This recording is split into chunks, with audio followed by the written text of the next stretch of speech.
அனைவருக்கும் வணக்கம். இந்த காணொளியில நம்ம என்ன பார்க்க போறோம்னா, பிஜிடிஆர்பி கட் ஆஃப் அதிகமா வரும். ஸோ, அதுதான் நம்ம இந்த காணொளியில பார்க்க போறோம். ஸோ, இந்த காணொளியில் பார்த்தீங்கன்னா, உங்களுக்கு பயமுறுத்துறதுக்காக கிடையாது. ஸோ, நீங்க அ இத இந்த காணொளியில் பார்த்து அ டிப்ரஷன் ஆகுறதுக்கும், ஸோ அதுக்காக இந்த காணொளி போடுறேன். இந்த காணொளி பார்த்தீங்கன்னா, ஃபுல் அண்ட் ஃபுல் மோட்டிவேஷனுக்காக. ஏன்னா, டிஎன் செட் ஏற்கனவே பாதிப்பு ஏற்பட்டுருக்காங்க. டிஎன் செட் பார்த்தீங்கன்னா, கிட்டத்தட்ட 76,000 பேர் எழுதியிருக்காங்க.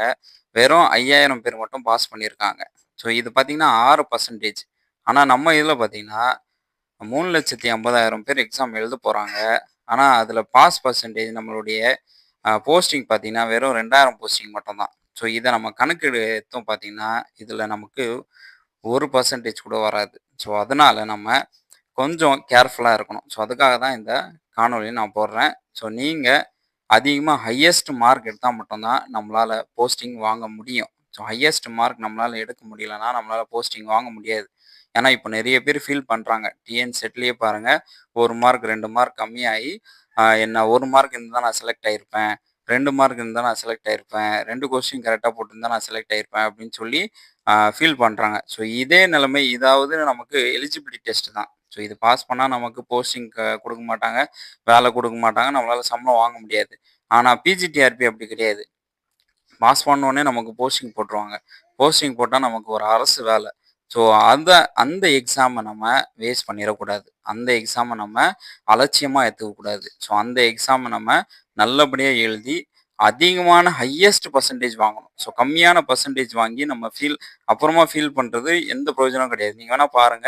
நான் போன வீடியோ பாருங்க. டிஎன் செட்ட பத்தி வீடியோ போட்டுருக்கேன். ஸோ அதில கீழ கமெண்ட் பாருங்க. எத்தனை பேர் கமெண்ட் பண்ணியிருக்காங்க. நான் 1 மார்க்ல நான் ஃபெயில் ஆயிட்டேன். 2 மார்க்ல ஃபெயில் ஆயிட்டேன்.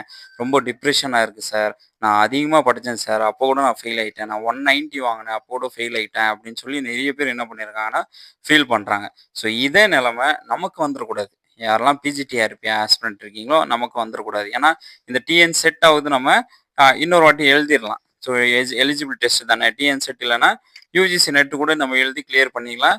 அதுக்கப்புறம் கூட அசிஸ்டன்ட் ப்ரொஃபஸருக்கு நம்ம எலிஜிபிள் ஆயிடலாம். ஸோ வெறும் எலிஜிபிலிட்டி டெஸ்ட் மட்டும் தான். ஆனா பிஜிடிஆர்பி அப்படி கிடையாது. நமக்கு ஒரு போஸ்டிங் கிடைக்கிற ஒரு எக்ஸாம். ஸோ பாஸ் பண்ணோனே நமக்கு ஒரு அரசு வேலை கிடைக்கிற ஒரு எக்ஸாம். ஸோ அந்த வேலைக்கு நம்ம என்ன பண்ணிறக்கூடாதுன்னா, அலட்சியமா இருந்துறக்கூடாது. ஸோ அதனால இந்த டைம நீங்க கரெக்ட்டா நீங்க பயன்படுத்துங்க. இந்த டைம நல்லபடியா ரிவைஸ் பண்ணுங்க. ஏன்னா, நானும் இந்த டைம் பார்த்தீங்கன்னா, ரொம்ப ரொம்ப அதிகமா ரிவிஷன் அதிகமா பண்ணுனேன். அதிகமா எம்சிக்யூஸ் ப்ராப்ளம சால்வ் பண்ணேன். ஏன்னா, நம்ம ஹையஸ்ட் மார்க் தான் நம்ம ஸ்கோர் பண்ணணும். ஸோ ஹையஸ்ட் மார்க் நம்ம ஸ்கோர் பண்ணா, நம்ம பயப்படாம இருக்கலாம். நம்மள தாண்டி தான் மத்தவங்களுக்கு போஸ்டிங்.